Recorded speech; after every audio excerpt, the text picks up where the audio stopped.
Elə bir boğazın uzağında suvoylar var idi, keçirmə vəsəliyyimi. Baxdınız, dediniz ki, düyünlər var.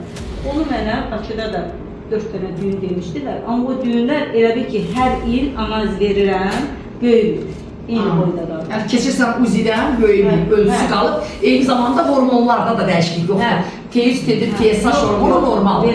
Çox şükür ki, normaldır. Ən böyük çox şükür onadır ki, düyünlər böyümür və onda kalsinatlar əmələ gəlmir, canım mənim. Düyünlərin xarici daxili qanqanlanması yoxdur, buna şükür. Düyünlər böyümür, buna şükür, onda kalsinatlar əmələ gəlmir. Ola bilir, bəzən düyün böyüyür, xarici daxili qanqanlanması var, kalsinatları var, amma teyit edir, TSH normaldır. Bax, o xəstəni aldada bilər. O xəstə mütləq və mütləq həmən xəstə əməliyyat olmalıdır. Bir mənalı. Məsələn, mənim bir xəstəm var, papil ayının bir Allah bu əməliyyat olunacaq. Professorumuz Əziz müəllim eləyəcək əməliyyatı. Artıq orada papillər karsinomiya meyillik var. Yəni 65% maddəyə meyillik. Amma sizdə heç bir təhlükəsi yoxdur, canım bacım. Heç bir qorxusu yoxdur. Yəni hər şey gözəldir.